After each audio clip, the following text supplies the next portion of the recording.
Sawadee krap, welcome to Phuket Xtra, brought to you by PSD Windows and Doors. It's Wednesday, April 17th, and I'm your host JP Mestanza with the news you need to know.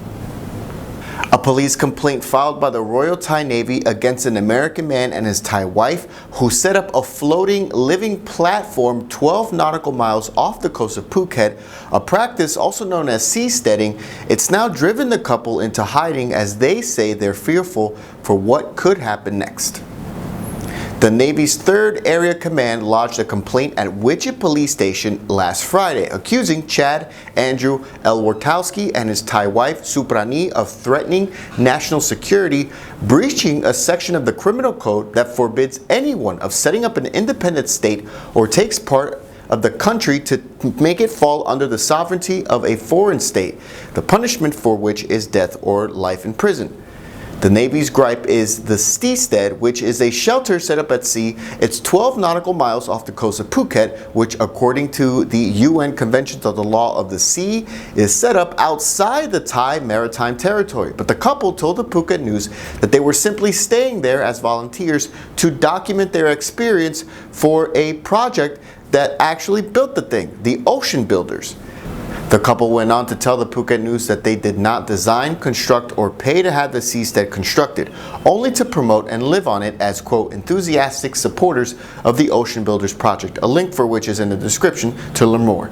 But as of now, the couple did state that they hope to resolve the issue with the Thai government, while adding that their short-term goal is to help build more platforms and sell them off to other seasteaders.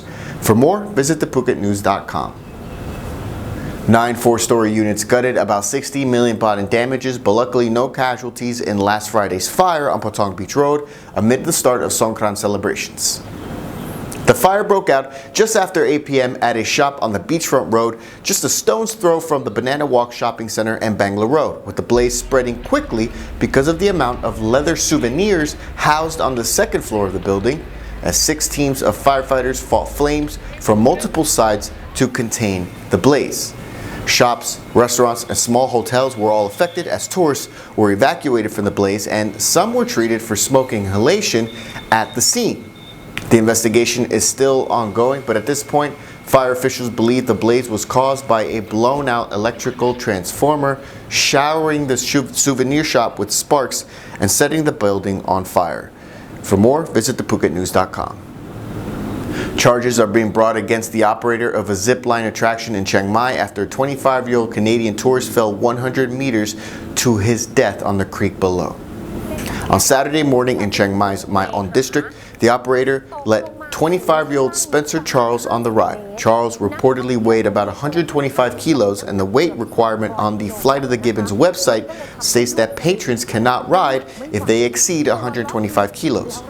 Once the ride began, reports say the cable disconnected and Charles plunged about 100 meters to his death.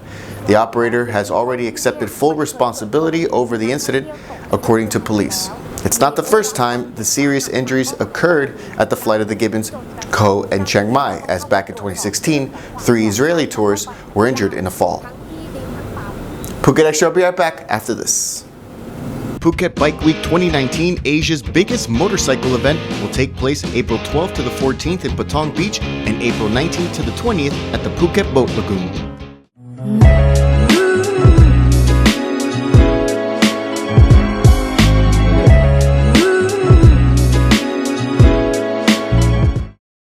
Welcome back to Phuket Extra. A gang brawl that started at a restaurant, it continued at the hospital in Prachuap Khiri Khan province, ending with 7 people in total hurt late on Monday night. The brawl began at a restaurant and saw one gang member seriously injured who was taken to the local Bangsa Panoi hospital, and then at 11 p.m., friends of the injured victim right outside of the hospital, the rival gang members showed up once again to continue the fight with those same gang members. 6 men suffered mostly head injuries and bruising in the brawl, which included a 63-year-old man, and the whole thing was caught on the hospital CCTV, as police later used the footage to summons those involved and charge them. No hospital staff members were hurt in the incident.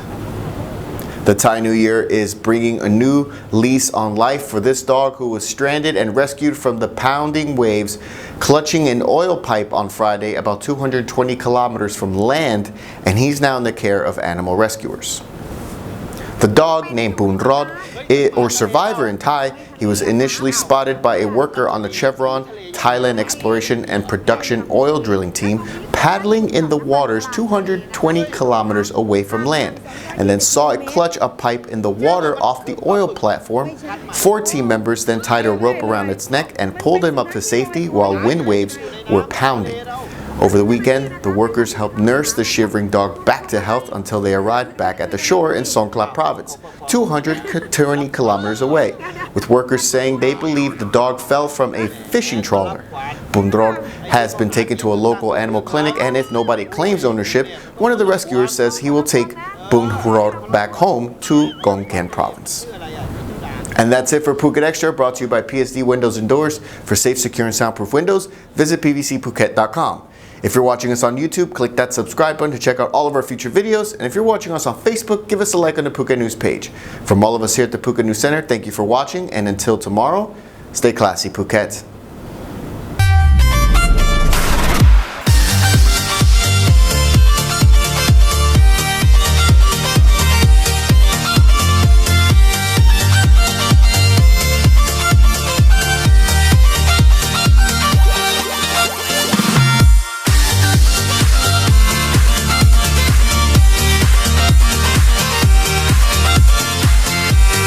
Visit us in Patong or incasia.com.